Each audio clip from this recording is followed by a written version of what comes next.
please come into my room.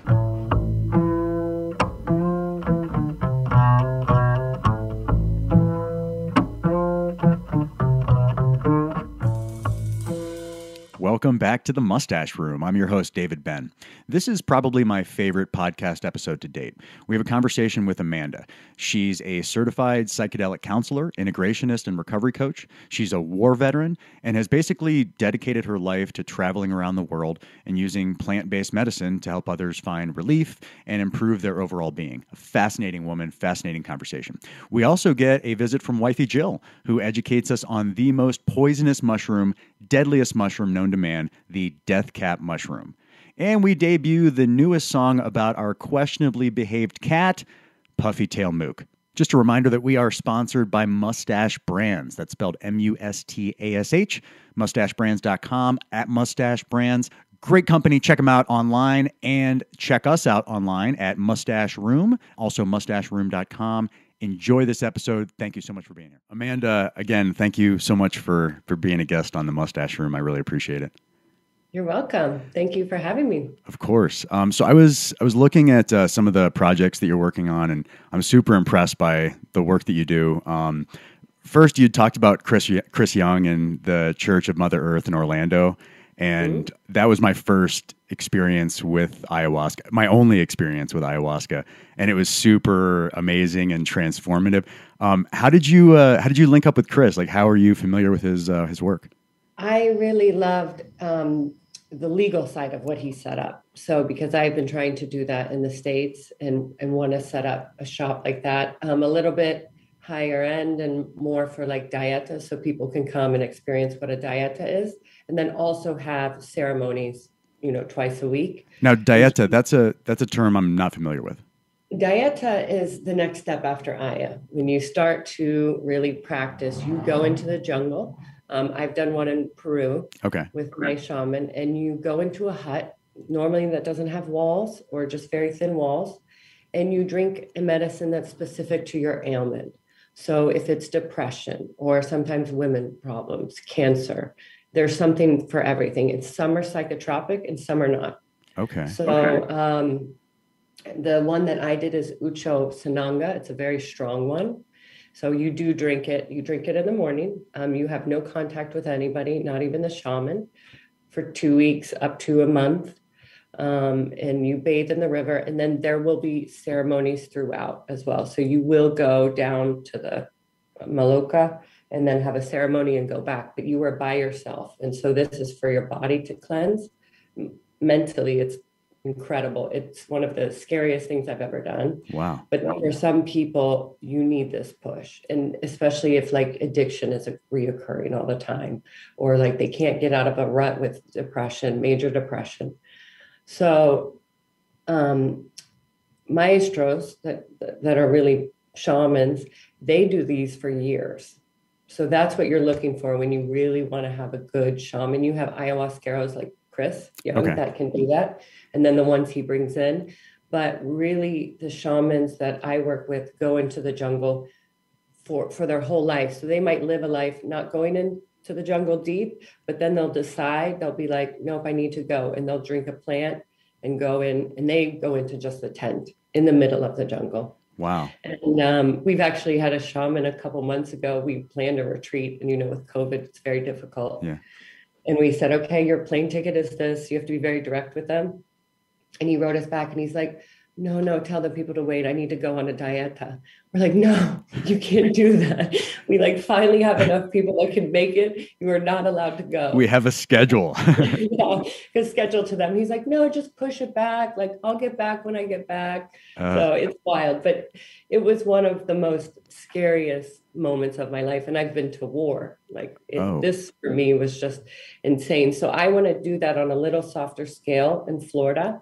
Offer them year round. So if somebody comes with a reoccurring illness, or they just need to unplug from their phone, I will have small huts built. Yeah. And you can do that there. And the plants grow. Some you can grow in the US. So some you're able to grow. Yeah. I remember Chris explained that the medicine, the ayahuasca medicine, the roots, it took 7 years to cultivate. And so he had the space and was doing the farming. And I thought that was really impressive. And It is. one of the things that I really I took away from my experience with Chris is just the nurturing component that he added to the experience. And it just seemed like everything was really well thought out. And so the safety element, you know, the setting was just so easy to establish for him. That's good. Yeah, I think he does what he does love what he does. And when you meet him, when I had emailed with him, and then I met him at the World Aya conference, and it was very typical Aya moment because we had just come from a retreat. Mm-hmm. I'm standing there in like the garden. It was the greeting center, and first I thought that World Aya conference would be a bunch of hippies. I was like, okay, I'm going to walk into like this hippie place, patchouli oil, and yeah, that's what I thought. But it was full of doctors and lawyers for the Ayahuasca Defense Fund. There were like big professors there giving speeches. They had 4 halls every day that just had something different for the spiritual side to the legal side to what's going on, you know, from the medical side and proof. And I was standing at the bar and this guy came up and I was like, "Are you Chris?" It was the first person I ran into.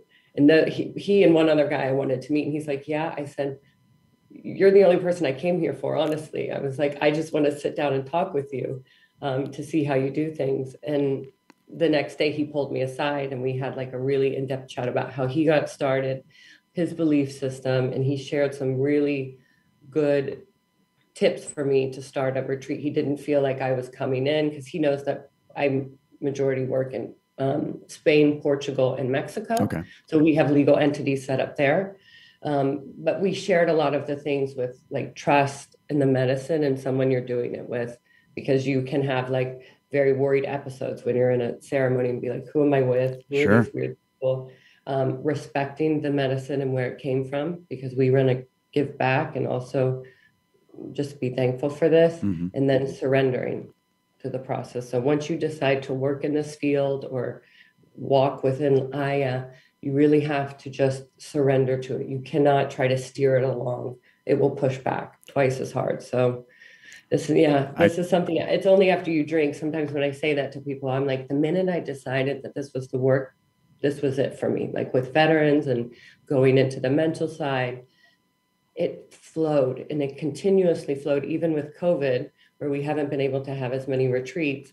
I was picking up clients that just needed help to get through this period. It's beautiful, but you decide that. It's really amazing. Yeah, that's man, and just the way you talk, it's just I just love the compassion and just the nurturing element around the type of work that you do, and I'm really impressed that you found that space and that you've really embraced it to that level. I do want to talk the Dieta. I guess I don't fully understand, and I find that fascinating. Is it a particular suite of medicines that you choose from to kind of tailor the Dieta to like the needs of the consumer?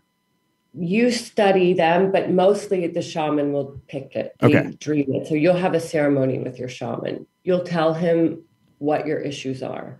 And for mine, I was having some issues with breast cancer. Wow. And also just kind of getting out of this, like not feeling sorry for myself, but like a funk. Yeah. I wasn't worried about dying. It was just like, okay, this happens again. Like it's a reoccurring thing. And so we were at a ceremony and the next day he said, "Amanda, you're going to drink ucho." I'm like, okay. And my partners went with me and they're like, "That is extremely strong. Like we haven't even drank that." And I go, okay, then why is this happening? Like, I want to make sure, because shamans are human too. Yeah. They're also people. And so sometimes they get a little mystical and think that, and they went with me to Peru as like my 2 guardians, which I think for a woman is great because there are a lot of things that happen around Iowa with sexual assault.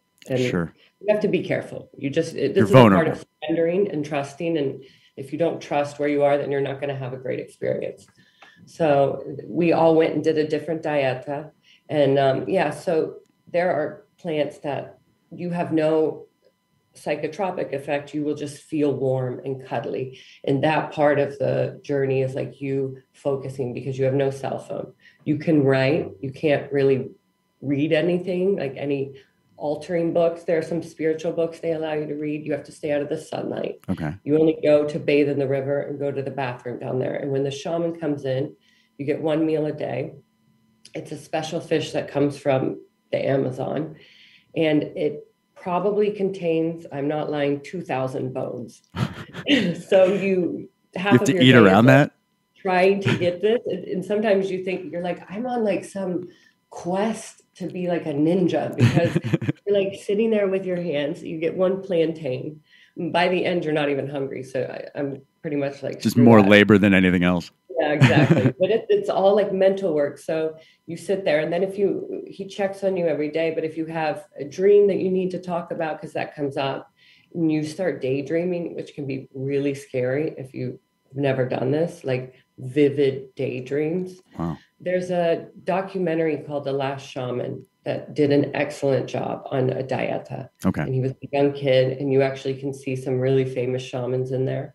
But he went to a village and was there, I think, 3 months or so, just kept staying, and he videotaped the whole thing. So you saw his beard grow. You saw him like freaking out. And he explains how in one vision, a guy ripped out his heart and wanted to give him a new one. And people have it. Like, at night, I don't like to give so much away because it was an experience, but at night, I had little electric candles on my 2 doors just to make me feel better. I don't know. Okay. And I was laying there one night and the door opened and then closed. And I hear, and your room is completely, you can't see, and you have a mosquito net. Okay. So you can't see out. So it's very like a creepy movie. You're deep in the jungle kind of You're thing. deep in the jungle. Yeah. Nobody was behind me. My 2 partners were way in front in the jungle. I couldn't see them. And so I'm sitting there, and I remember my shaman also in a ceremony. It's not ignoring and pushing it aside. It's just not giving it attention. Okay. Like these thoughts, these bad things, the sound, everything is amplified in the jungle. So like it could be a bird or somebody walked in, but it walked right to the edge of my bed and just sat there. And I was frozen the whole night. I mean, I still travel with like a big knife from the military, like parachute knife. And I was holding that, and I'm just sitting there.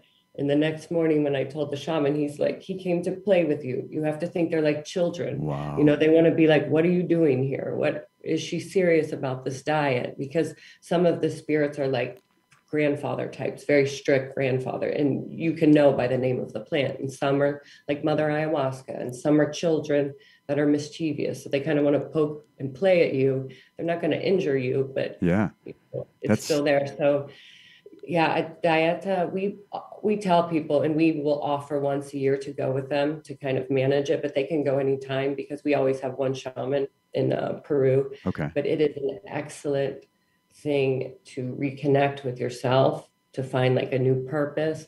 Or if you had an Aya ceremony and you feel like there's something else, like there's just a little bit more, if someone finds the time, like the minimum is 5 days. And that's normally what I tell people to start with. Minimum. Wow.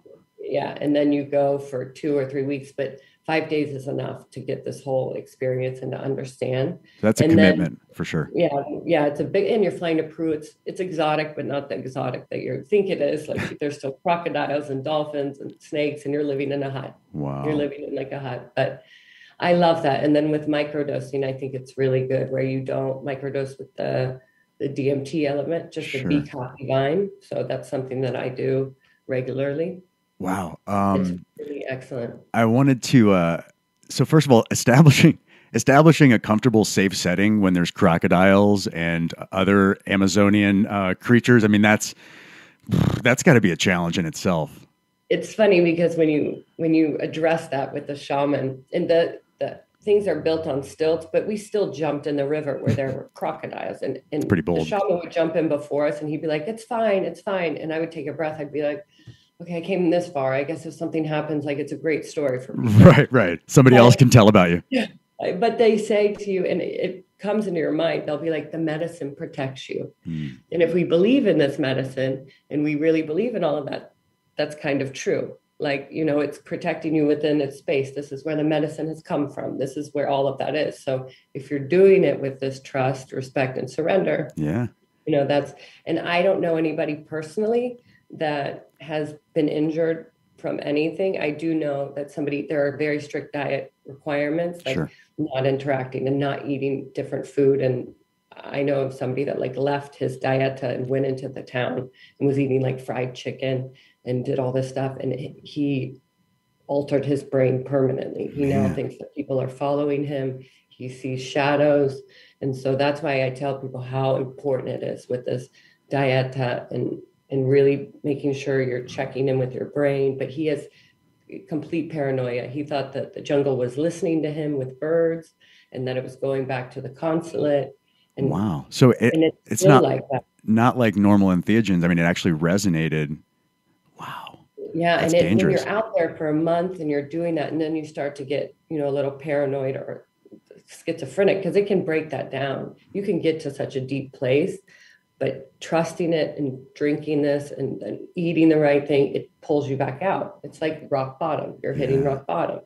Sometimes, not every time for that, but he really was like, also, he was eating and he had sex with a couple local people, which is no on a diet. You can really kill yourself. Yeah, I remember no human contact during the ayahuasca ceremony. Heart is weakened, and that for the reasons with Aya is a little bit different, but with a Dieta, because you're just ingesting a medicine and a small amount of food, your heart is working very hard to like keep blood fresh in your body and your mind able to think and work. So if you go and then do a high impact or high energetic experience, this can really make it bad. So through his interaction with others and like eating this greasy food, he started to become, and he knew he wasn't doing something right, paranoid. I don't know if schizophrenic is an acceptable term, but he started to become paranoid. And then I guess when he got home, he told our friends that if he's in a room with a woman, there are like two shadows just standing there. And oh man, I have been like scared for I've had situations where, you know,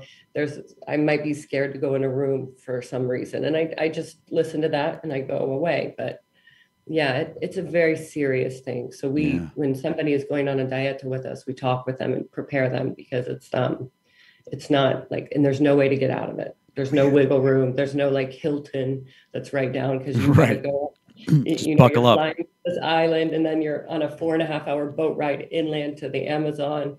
Yeah, so it's not like you decide you have to arrange like the bike ride back to the boat going over there. Man. I really thought it was cool that you personified the different medicines. Like one guy was a grandfather, and is that pretty customary, like with the whole diet kind of methodology? Very much so. Okay, very much so. So mine was like an uncle, but a serious uncle. So he challenged me a lot on why I was there, like what I wanted to achieve, and he was the strong presence. I would see him. There's another one that is like a mother that's holding you. And I remember I saw my partner, he did this. And when I would like see him out of the corner of my eye, because you have to have a hat on to look, he just felt incredible when he told me. So I'm over here like sweating and shaking and having like these dreams I don't want to deal with. But that's my personality, that I need that heart healing. And Sasha's like, I felt so loved. Like I was with my mother and she was holding me. So I was like, I want that next time. Like that's what I want. And then I did one more, which is like a protection. It's a short one. It was a very short one. And I believe it was Chuchuasi. And it was like, for me, somebody was playing with us. I asked to sleep in the cabin with my partner just for 2 nights to feel, because I was getting really amped up after my last diet. It really startled me. So we slept like in an anterior room. Okay. And that we had a ceremony, and then we walked back. And that night, somebody was running around our hut. We both heard it. I even was trying to put my earplugs in, saying our names, like tap, tap, tap, tap, tap, tap. And my partner got up and walked out and looked around, and he's very cool. He's done this. He's done some for months. Okay. And he's like, we only could write to each other. He's like, that's the medicine. Wow. Like, take me out of here. So the same experience for both of you. Yeah, we both heard it. That's crazy. The jungle is, like, for me, the most spiritual place. So when you have a ceremony there, it's much different. It's not any better. It's just like it's like watching a home game somewhere in their home stadium, home field. For sure. You know, everything is alive, and you do have the element of like being careful when you walk out of your hut and you go to these toilets, but it's just really alive. Do there, you do you speak Spanish, Portuguese, like to communicate with the shamans? With Spanish I can, but we are lucky, very lucky that two of our shamans speak English. One was a naturalist, and I love that and he loves to talk to people. So for me, and there are sometimes some views that they will say, and when he goes down a track, I'm like, okay, we're not going to share that idea, because especially when you're mind before Aya, I don't want to put too much stuff in there, too many things. But we have a whole lesson on our retreats about the mysticism and some cool little stories about the jungle that are really interesting. And all the stories of Aya, even as they come from Ecuador, Peru, Bolivia, Brazil, they're all based with the same like two people. So it's interesting, and because who would come up with this to drink this? Like what genius tribesmen? Right. Also with Cambo, like the venom off this frog. And that came from hunting. So I'm always like, I always wonder about this, the origin, but I have now listened to enough stories where I realize that something is based in truth around this man and woman. Like they were healers, and when they died, they were buried together, and one was the tree and the other one was the vine. Wow. So there's lineage. It's very cool, because I don't see people from thousands of years ago walking through and being like that and that, put that in a tea. Sure. And let's go rock some our amazing world. accident that happened along the way. No, it's the jungle is magical. Our shaman refers to it as the world's biggest hospital, and it is. So like cool. when you go through there on a boat tour, because I did a couple tours, I just looked there and I was like, there are so many undiscovered medicines and like treatments that we don't have to even synthesize into a medicine here. Like, and there are doctors there, you'll see them working, but funding goes down, Sure. but the Amazon is just, it's incredible what they're able to treat. And so now with this coronavirus, it's very hard, because I know our shamans are trying to find something, and they don't respect the government as much, because they've been screwed over, like these very indigenous tribes. So they won't even take a shot at all. And we're trying to talk to them like, this is good, but I respect their point of view. So I think, in these countries, it may never go away. Like they're also saying in India with COVID, I think this is going to be something that we have to learn to kind of live with and adjust to. Yeah. No, there's always going to be those barriers, different demographics that have had bad experiences along the way, and governments and mistrust. Yeah. Good luck with that. I mean, it's cool that you're trying to educate. Yeah. I did want to ask you, you mentioned military experience and wielding a knife. What branch of service were you in? I was in the Air Force. All right. I was Army out of high school. Thank you for your service. Also, I went to the Air National Guard right out of high school. My dad was a helicopter pilot, so I knew. Awesome. But he said to me, "You're only allowed to join the Air Force." He goes, I watch how they live, and he's Army through and through and loves it. Yeah. He's like, "You're going to be Air Force," and I was glad that he kind of jockeyed that. But yeah, I did, while I was in university, I went and I did a tour in Iraq and Afghanistan. Wow. So thank you for your service. Oh, so you said trauma. I said thank you for your service. That's 2 tours. My goodness. No, it was a lot.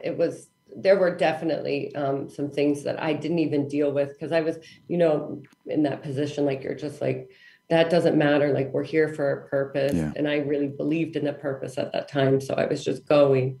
But when I got back, it was delayed reaction. So it was only like my late 20s that I start to understand that it was creating difficulty in relationships and like my point of view. I was living an incredible life, but I started to meditate, and then I went on Aya. Yeah.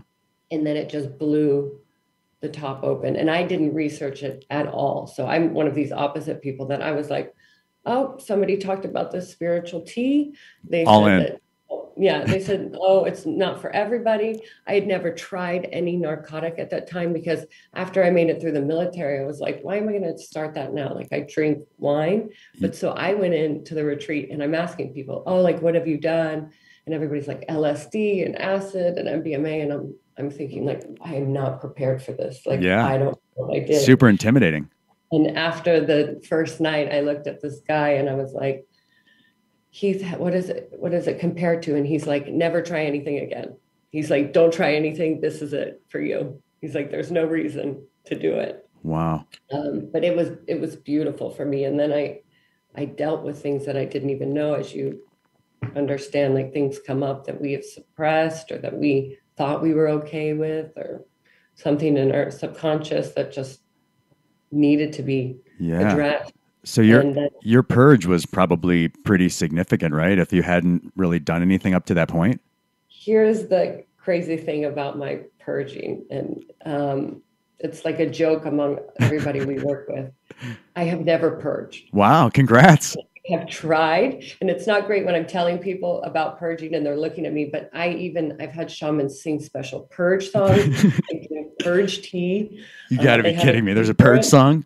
There's a purge song and there's a purge tea, and I have like sat and tried. I've done this, and I will purge out the end after the ceremony, right. Or I sweat a lot, which I don't love to sweat, but I have never done it. And even with Cambo, it's never how I pass out. I don't purge. And I've had so many people like, oh, we'll make this. So our last retreat, our shaman is really a master of all plants. He's like a pharmacist.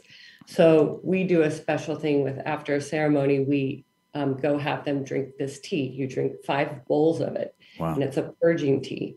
And so some people are still in Aya, and it's so beautiful. Like you're out on the lawn and you just hear blah, blah, and the stars, and you'll see somebody talking, like smiling, and then they just go over, and it helps them go to bed because it gets out that last residue. Yeah. But I drank it and I was like, I trust you. I'm going to do this. And I couldn't get it. And he's like, Amanda, you need to purge. This is poison. Like, I can't. The point is to clean out. And I'm like, I can't. You can get behind me. You can do whatever you want. And he's like, we've got to get it out of you because you won't sleep now, because it's like hot running through your body. And so he realized at that time, like, I just can't. It's purge. A blessing. I purged once. I purged once during one of my experiences, and I mean, it wasn't great, and I don't think like it was necessary for my healing. But if you're not a purger, and for people that are listening that don't know what that means, vomiting, feces, whatever, that's great. That is something to behold. But it's one of those things where, I also realize when people do purge, and that's when their ceremony starts, and they feel incredible. Sometimes they're like, I got it out. And so every ceremony still for me, there's a moment where I'm like, well, come on, why don't I purge it? Let's go. Let's do it. And then my head will be in the bucket, but nothing's coming. Yeah. My partners know it. They laugh. They're like, when I start coughing, they're like, you're faking it. You're not going to purge. Like, everybody's envious. Just know that. It's not great when we do the first talks and I'm like, I've never purged, so that can happen, knowing that that's very rare for people because everybody is normally purging a little bit. So you mentioned is it Campo or Cambo with the frog? Cambo. And is that the one that they burn it into like your shoulder? Yeah, I have pretty gnarly scars. Okay, I see that.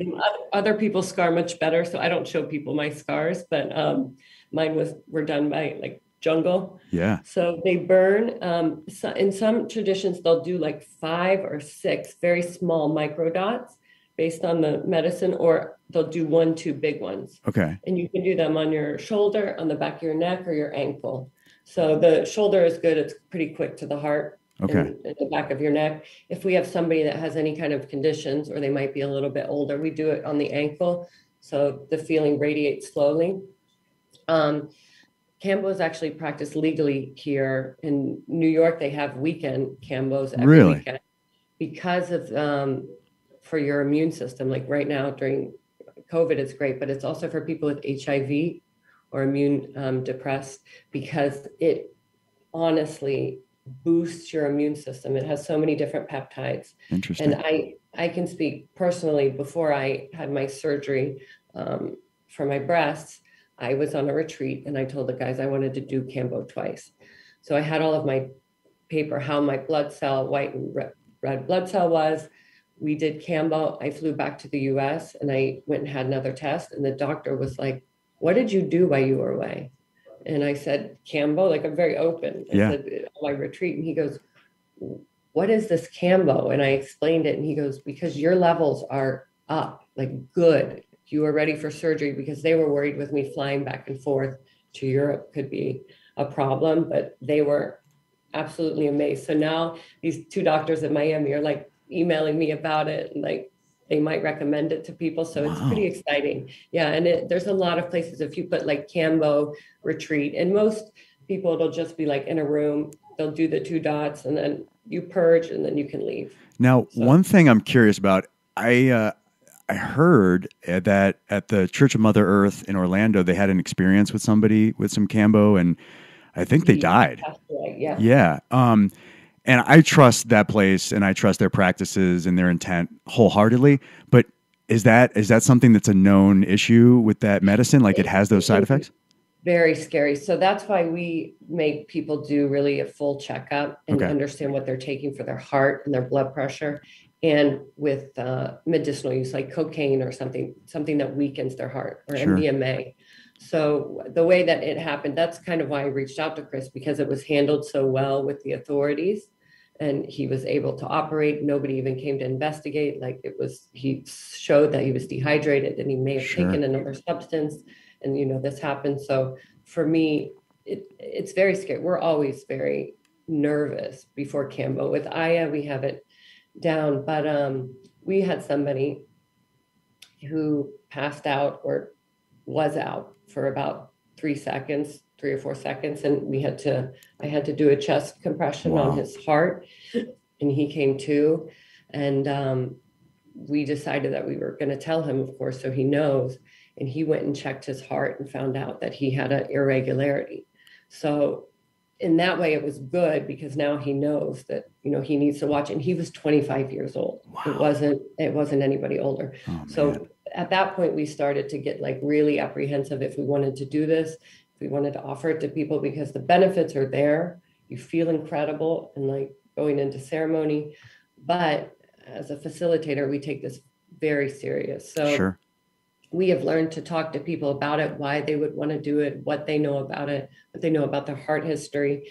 And so it used to be everybody would do it, but now we only have a couple. Okay. And we're never giving all these. We do like a one good bump. So, you can have the purge and you can feel this, and then the rest of the day, your energy is down. But after that, it was used for hunters in the jungle. Okay. After day by day, your energy starts to rise and rise and rise. So it kind of relights that fire inside of you. Interesting. It's incredible. And your immune system is good. It's good for like different diseases like herpes simplex and things like this, or for warts or anything. Okay. So it can help wash this out of your body.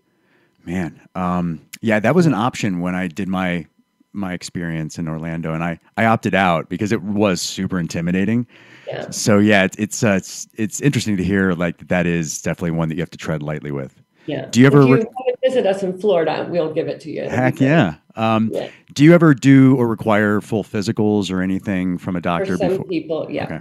For some people. For the others, we do a paperwork with asking for their history. If there are any checks that I personally have, then I will reach out and talk to them. We have turned people away. There are certain mental illnesses that are not good for Aya. Gotcha. Unless it's under like a special supervised care. So types of bipolar, but with schizophrenia and things like that, because what Aya does is it causes that moment of psychosis for some people. Sure. Like, you do have extreme lows and highs during a ceremony. So you are experiencing what it would be like to be manic or have bipolar. But for those people that have it, it can trigger it into like a reoccurring thing for weeks and months after. And that's not where we want somebody to be, because, after the retreat, you can go through these like small movements because you're realizing that the way that you were living your life wasn't ideal. Like the responses you were giving to people were just out of fear. All of these things. So we have turned people away also that have come, like some that just come for this party atmosphere. Yeah. There are better retreats to go to in like Holland, where they just push play and everybody's kind of dancing. Right. We can talk about it. I get scared. I'm like, oh, that's so bad. But yeah, no therapy. That's just all party. No, we're very disciplined, and like you start together, we finish together. We have 3 facilitators and 1 shaman. Like, you're getting care, and everybody gets pre and post integration, because that's, for me, is the most important part of this, the work. Absolutely. Like a ceremony is great, but the integration after is paramount. It's really hard. So Yeah, we're that's why I like Chris and how he's doing it. So it's a good place to go to. Yeah. It's very good. I want to plug his website too. The website is ayahuascachurches.org. And if anybody doesn't know how to spell, nobody knows how to spell ayahuasca. AYAHUASCA churches.org. Yeah, he's really awesome. And like I said, for me, I was intimidated. You know, I was like you, I wasn't a big entheogen embracer. You know, I didn't have a whole lot of background in that stuff when I was a kid, just a little bit that I don't feel was relevant for my adult life. So establishing that setting that was safe enough for me to fully, like you said, surrender, full trust, that was really impressive. And I would expect nothing less, really, because it's so important. Yeah, you shouldn't. We have a lot of people that go in between to somewhere else or something, or they'll ask me, and all in Europe. And I'm like, honestly, we've had so many people come to try to heal from a traumatic experience. So of some of the centers in Costa Rica, and there's one in Holland that just got shut down. And it's for like either having way too many people, like 70 or 80 people with only one or two helpers. And then they were like they did really different medicine, a stronger medicine the next day, and then this, and they were mixing certain things. We had a guy come that had tested himself after, because he had done Aya many times. Mm-hmm. And he knew something was off.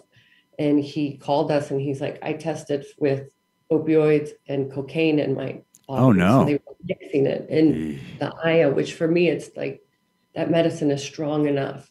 And I know that these retreat givers want to like make money and make sure people are satisfied, but that is so unethical. It's scary. Well, it's disrespectful to the medicine too. Yeah, it's just to the people. It's the lie. You're like not even helping them. So we've had people come to kind of reset their system, and also the ones where they push play and then they're dancing around, and they come out Burning of it. Man Like, style. it's a good party, but that's not really the point. There are other drugs to do if you want to have that party. Like psilocybin is great for that.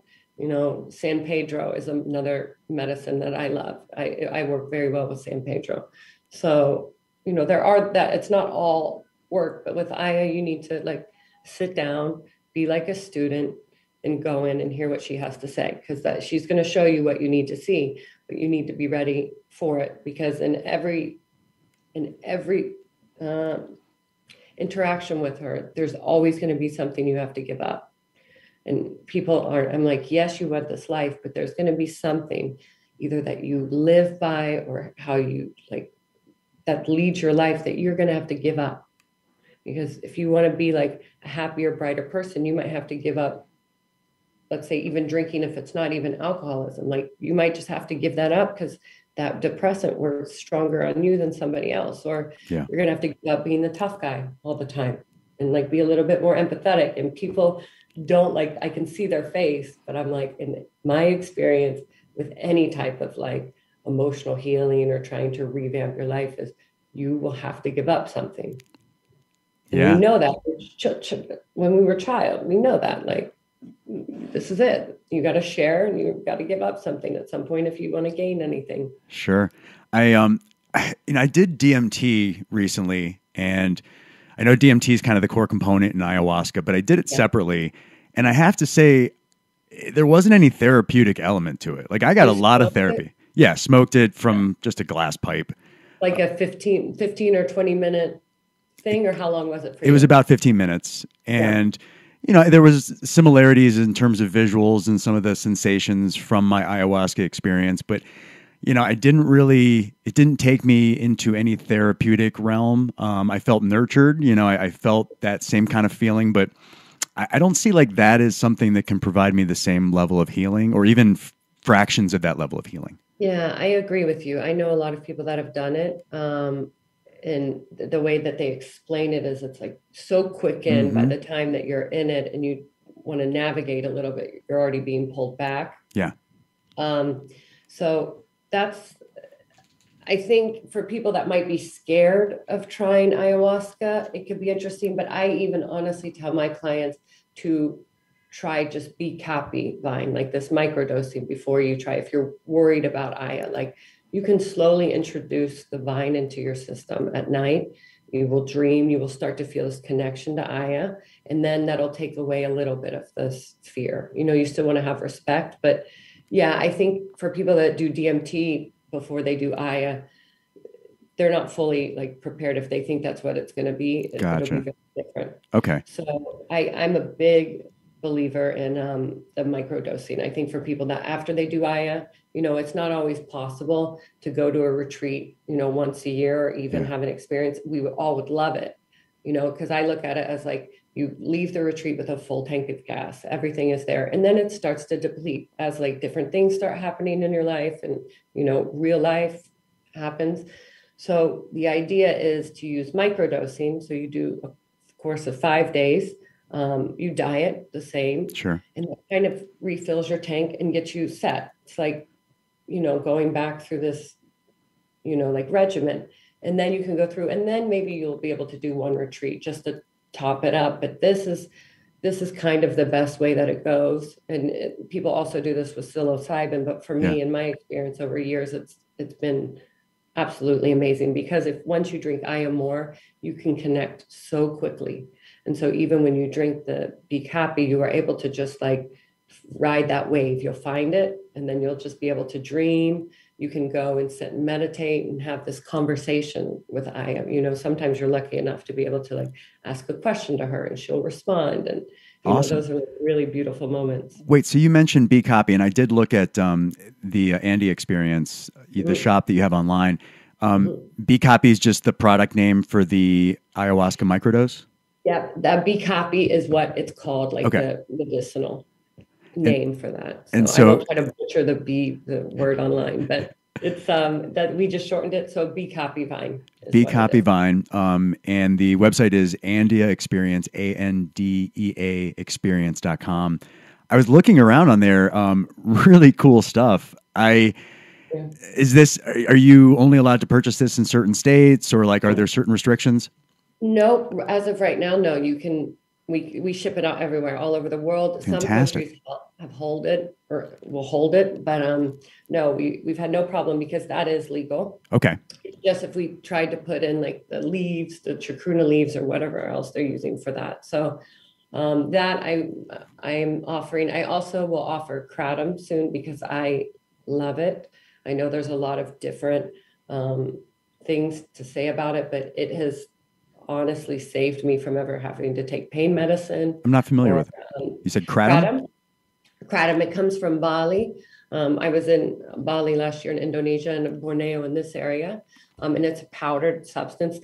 Everybody sells it, but you have to be very careful when you buy it in the US because a lot of them will put metals in there and you'll drink it and you'll get like dark eyes. So I know somebody that does it really well, who I also buy from, but there are different colors of these leaves. There's red, which is for like pain relieving, sleep, anxiety, and it's a green, and it's green liquid, like a little shot, and you take it, and within 5 minutes you have relief. Then there's like a white one, which would raise your energy, bring happiness, like antidepressant effects, and then green, which is, I don't know if people know Adderall, but that's what this green is. So like if you need to be functioning, it will give you like a boost for 4 or 5 hours, and it's a clean blue. So you don't have a come down. You don't feel bad. What it's being touted for mostly is because it attaches to the receptors for opioids. So it is like an opioid, but without the harmful effects. If you drink it way too much, your liver is going to have problems and things like this. A little hard to process. Yeah. But the beauty of addicts getting off is a lot have been able to do it themselves with kratom, and you can have it as a tea, you can do it. But when I had my surgery, I really didn't want to take a lot of pain medicine. Sure. So I tried this, and it was incredible. Like I have just kept it in my life. So I will do it not before I go on retreats, but I will do it in the morning, like a small bit to just kind of like wake up and feel good and get it going. But I want to research it a little bit more, but I have 2 great people to buy it from. It's just incredible. You can play with it a little bit. It's really good stuff. Awesome. So I love this world. Yeah, wow, very cool stuff. I love the fact that there are legitimate non-pharmaceutical alternatives like to help you with pain and other things where people just the go-to is over the counter or, something from your doctor.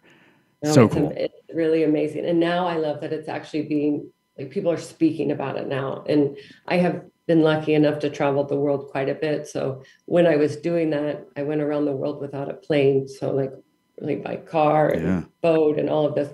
But I loved like the fitness aspect, how people work out and stay healthy there and in every culture, even when, they don't have a lot. And then also like their herbal remedies and these things, because there are people that are living much longer than us on islands, for like at 107 is a normal age and things like this. So I love to do that. And that's why once I decided to create the business, besides working with ayahuasca as my main, like the Oscar of everything, Sure.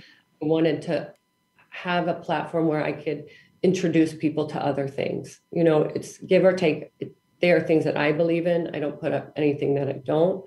So, I'm slowly starting to use this space as like a forum for herbal remedies and then talking about my experiences and then, letting people try it. I love it. I love it. And you mentioned you had breast cancer. And so were you already immersed in the world of entheogens and healing when that experience happened, or did that kind of propel you to the next level, knowing you needed help? Just started. Yeah, I was in it, and my partners were very good because I was like drinking teas from them and all of this. And there were a lot of things that I didn't have to do because I was doing all of this. So like there were a lot of really beneficial sides. Like my numbers were always staying up. I didn't have to do radiation. Chemo is not an option. There's a little bit of a tissue issue now, but we are going to see how it goes with this retreat. So ideally, if business wasn't finally picking back up, I would go on a Dieta. I would go there and drink something, but it's not that dangerous right now. So if it became for some reason, then I would go. That would be the first thing that I would do. Okay. I wouldn't do it like late enough that it could jeopardize working with regular Western medicine, but I would always try that first. Okay. And because you believe in it and it works. I mean, we do know people that have survived cancer from this, like very serious types of cancer. So no chemo, no radiation, and you were able to come out on the other side cancer-free? Yeah, I had surgery, yeah. Okay. But I was ready to cut. I was clean. Like I went to the jungle. I asked Aya what I should do. And she was like, it's a no-brainer, do this. And I went. And on that retreat, or when I was there, I also had the idea for the company, the name, showed me where to like build it and how to do it. It was like a trip that I will never forget because everything, like where to buy land, where to look. It was so cool. It all came together. It all came together. Talk about lemons into lemonade, man. That is awesome. I know. I feel so lucky to have found it. But she is, like, for me, everything, That's so inspiring. I want to talk about your website. It is apljourneys.com. So if anybody's interested in finding out more about what you do, can you just talk about the company and like what the journeys entail, or anybody that might be interested in exploring more about that space? So I own India Experience, which is like the platform to buy everything, and also I work with veterans and offer counseling services. So and what's the name of that organization? India Experience. You said the veterans, though. There's an organization. Also, the Heroic Heart. That's it. I'm an ambassador for them, which is an incredible group of people that help veterans. So we will have retreats just for veterans. And then also veterans that are doing retreats anywhere else, like psilocybin or something, I will help them go through it as a counselor and help them. So I paired up with them also at the Aya conference. And then immediately he's like, we need a female for this that's willing to share her story. And I was like, I'm on board, and so this spring we are going to do a retreat just for that veterans. They're going to bring a group. So maybe we can start providing just that, because that's the next level. We want to do retreats with like maybe young business professionals, or maybe women that have been assaulted that don't feel comfortable around men, and like have a female shaman come in. And we will still do just the big groups, but like specialize and see how this is working out and give like a different level of care to help people need and see how those women heal together, see how, these people. So we will do that probably once a month starting now, which is going to be really interesting to see, because you get like a bunch of young professionals that are like at the peak of their game, but they want to like expand. And I want them to come out and build like some crazy company in, California, or make money on Bitcoin. I just would love it. And we've had some people that are crazy success stories. So India Experience is the place for the online shop and offering my services for pre and post integration. And then APL Journeys is the original company, and it is to my two partners, Boris and Sasha. So it's a great mix of like two Russians and an American. And then only through Aya do they get along. Very worldly. It's like a perfect thing. But when people first show up, they're like, what is this mix? Like, how does this happen? You're personally tackling the Cold War with this company. I actually have put that online. I was like, make me laugh through Aya. Everything is possible.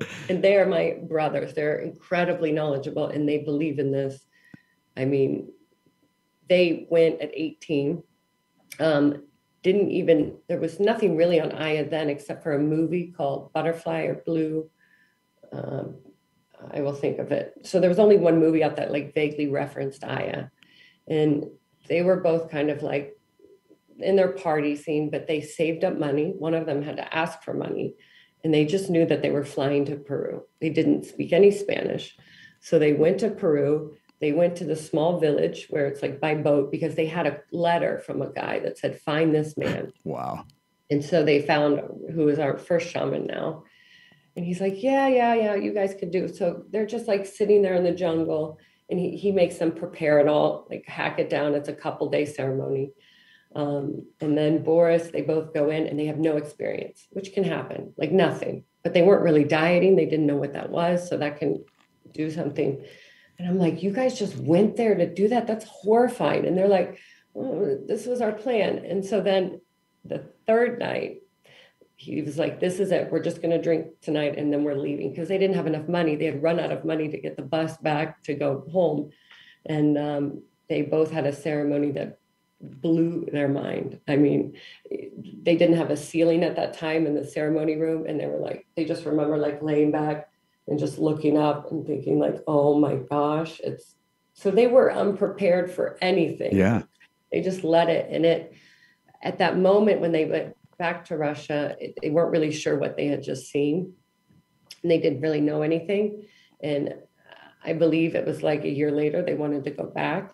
And at that time, they said, this is what we want to do. I mean, one of them had an incredible job working in the banking system. Like they were grown up, but they said, we want to have retreats. And it sounds so crazy because they never spent time in Europe. They don't know like how Americans are. Sure. So they were doing them in a very underground place that was not necessarily safe where I would never. But then they branched to Europe, and I actually met them on their very first European retreat. And the funny story is that shaman, their first shaman, had told the guys in Peru, you will meet a woman that is very important to your job. Wow. She will be instrumental. And they always laugh. They're like, we're Russians. We don't really believe in working with women, and certainly not like an American woman. And I went in, I was like, oh, I can see how we can massage this. Like Europeans need a different level of care. I was in Switzerland at that time. So I was like, I'm coming. And I went to every retreat until they finally realized like, that was it. I'm in. That is so cool. It's incredible. So we all work really well together, like compassionate. And one is just constantly researching everything and tell us. And I can't ask for better partners. Like they believe in it as much as I do. We diet together. So we will go to the jungle. We're going to go to Ecuador soon. And so we all push each other in this own way. It's really nice. I love it. Amanda, I'm super inspired by what you're doing. And we've been talking for an hour and it's just been flowing. So I hope to talk to you again in the future. There's so much more that you have to share. But I've been just fascinated listening to you to talk, and thank you so much. No, thank you. We can talk. Actually, I think it's good when I have my partners around, which will be together starting in a week or so. Okay. So they would love to sit down, and their side is a little bit more scientific, and they also have some really good stories. So I know that would be a great intermix. Heck yeah. Well, I look forward to that. And again, thank you so much. And I'm sure the listeners have found this really educational as well. Thank you. Thank you. Have a great weekend. All right, Amanda. I'll talk to you soon. All right. Ciao, ciao. Bye-bye. And now it's time for some education as my lovely wife Jill joins us to talk about mushrooms and health. You want my wisdom? Very wise woman. Trying to entertain our daughter while she's in the womb, instinctively singing songs about our cat Mook, who makes appearances on the podcast unsolicited. And the newest song, I know you heard the last installment, which was Anvil Paw Mook. I was listening to the Smartless podcast, and Gwyneth Paltrow was on. Oh. And she has her vagina business stuff? goop. Well, yeah, it's like all like female and natural and definitely vagina heavy. Vagina heavy. But so they were talking about how the name Goop came and how her friends called her GP, Gwyneth Paltrow, GP. And apparently businesses with a double O are very successful. There's like something behind the soothing sound of the double O. Ooh. So she threw that in between her initials, the Goop, and that's where Goop came from. And Mook might be the next big breakout business name. It rolls off the tongue. Mook. It rolls. So the most recent installment is Puffy Tail Mook, and it goes like this: "Why's your tail so puffy, puffy tail Mook? It's all spread out and fluffy, puffy tail Mook. Why's your tail so puffy, Mook? And you've got an attitude. Don't forget who gives you food. Puffy tail Mook." That's so good. So that's, Becker likes it. She does. She's kicking, and I'm doing my part. Yeah. So I have to give Mook partial. Speaking of the devil. Have to give Mook partial credit because his tail is inspiring and also intimidating at the same time. Yeah, it usually means he's about to attack. And he's here with a puffy tail right now. So it was apropos. We have a really interesting mushroom this week, one that definitely is not helpful to your well-being, definitely not medicinally positive. I think the name will say it all. Really interesting. So what is the name of the mushroom this week, Jill? We are talking about the death cap mushroom. It's the Amanita phalloides. If we're getting, I want to say that's Latin. Yeah, sure. That's Latin. It's all somewhere in Latin. But better known as the death cap, and it is one of the most deadly mushrooms out there. So buyer beware. Isn't it the deadliest? I would go on record saying it's the deadliest. Okay. As far as the number of cases of it consumed. Gotcha. There was another one I was reading about the falling angel, I want to say. Or no, the destroying angel, which is, I believe, more toxic. Like it can kill you faster, but it's less known and less, whereabouts. Destroying angel. That's just concerning in itself. I know, right? It's like so beautiful. Like you're trusting an angel and it betrays you like that. Yeah. So the death cap mushroom, it originated in Europe. And what was interesting in one of the videos we watched was that it is now on every continent except for Antarctica. Mushrooms don't grow well in Antarctica? I think it's the weather. Maybe the ice. That's not their ideal climate. They need wood and trees. So yeah, a lot of transplanting of trees.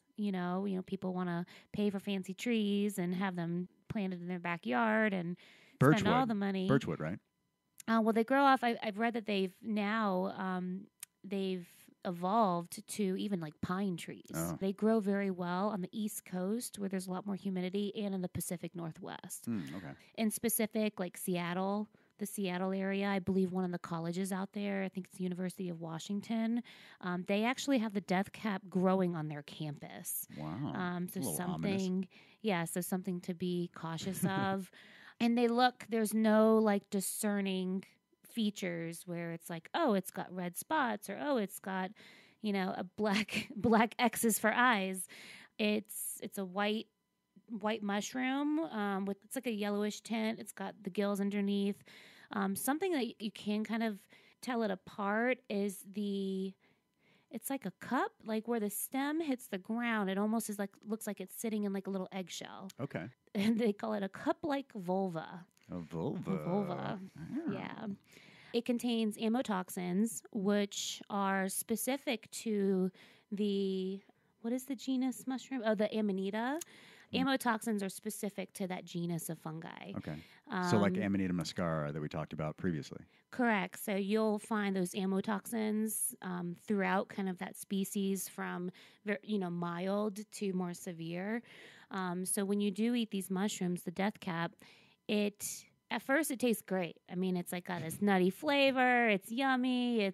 I found a new mushroom that I like. Yep. It's free. I foraged it. 6 to 24 hours later, you get some stomach cramps. You're not feeling very well. If you're hydrated, you actually start feeling better. And then 3 to 5 days later, your body is breaking down and you end up dying from this. Oh my gosh. So generally speaking, when you cook food or when you alter the food state, it will denature the proteins. It can denature the toxins in it. It can make it safe for eating. That is not the case with the amotoxins. Okay. So cooking, boiling, steaming, freezing, these are very stable toxins. So they will survive any of those cooking methods. And again, like I said, it does not taste remotely like death. It's actually got this really nutty flavor. How dare they? Which people will say it's the most delicious mushrooms they've ever eaten if they live to tell the story. Yeah, posthumously talking about that mushroom. Yeah, I mean, they do say a few handfuls can kill you. So, okay. And then, of course, the size of the mushroom. If you're a healthy adult, I've read also that, one full-size cap can kill you. Now, I noticed when I was looking at some of the information about the mushroom, they grow in like little circular patterns, like around trees. Yeah, so they like to grow from the roots. Okay, the roots. And they have this like symbiotic relationship with the tree. And yeah, they kind of they're not just like randomly one in the middle of the woods, right? They kind of grow around the baseline of a tree. Neato. So if you see a circular formation of mushrooms around a tree, beware. Yeah, beware. And even just thinking about how this mushroom, it's so tasty, right? It's like, is it worth the squeeze or worth the risk of it? It brought up something in my food safety class, learning about fugu sushi, which fugu, have you heard of that before? Are you familiar with that? They offer a line of comfortable clothing? Oh, not fubu. Oh, not fubu. Okay. Fugu. Fugu. No, I haven't. So it's puffer fish. Which in Japan, it's a delicacy. And they eat some crazy shit out in the Far East. Yeah, you want to talk crazy. The puffer fish, so it contains a food toxin called tetrodotoxin. It's 1,200 times more poisonous than cyanide. Jesus. This can kill you. And there are restaurants all throughout Japan that will have this puffer fish, like a fake puffer fish, advertised outside their restaurant, highlighting that they sell the fugu sushi. Some poisonous ass shit. Yeah, so the chefs have to go through years and years of training, learning how to work with this fish, killing the fish properly to not release the toxins into the flesh. And, you've got these consumers that are just, they want to take that risk. They want to, sign the wall saying that they survived. Yeah, they're saying there's enough toxin in one puffer fish to kill 30 adults. Wow. Like it's that severe. And people will still, brave it. Yeah. How delicious could it possibly be to constitute I know, right? just throwing your life out there, Russian roulette with something? It better taste like butter flavored nipples. Isn't that a drink? Buttery nipples? It's a delicious drink. Yeah, so there is no antidote currently for death cap mushrooms.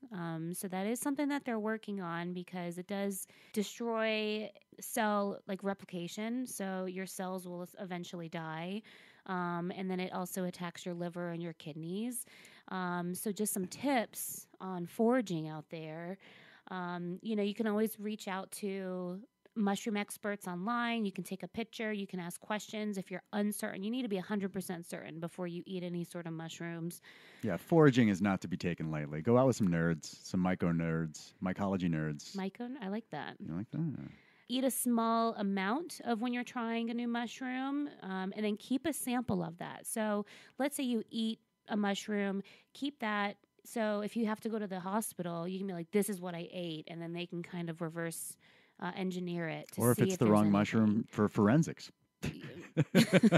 If you care about that. No, only eat mushrooms that are in good condition. So don't eat any like on a golf course or on a lawn that has like fertilizer and other chemicals. Good point. Or if it just looks weak, you don't want to eat a weak mushroom. I mean, if you're going to go out with a strong, healthy, poisonous mushroom. Yeah, I mean, if you can tell. And then try to eat one type of mushroom at a time. So don't be like, oh, I'm just gonna have an appetizer of all of these mushrooms and have like a mushroom tasting contest. No. Just try to limit the source and see how you feel after them. Good point. Yeah, because if something goes wrong, you need to be able to trace it back to the source, and too many cookies in the cookie jar will make it tough. Yeah, no, it'd just be hard to then identify what was causing the issue. Again, don't make it difficult for the forensics team that needs to come in. Awesome info, Boo. Thank you. Yeah, thanks for having me. All right, we will talk to you again soon. All right, see you later. Bye. Bye. Walk with me, baby, come on and talk with me, come on and take me downtown.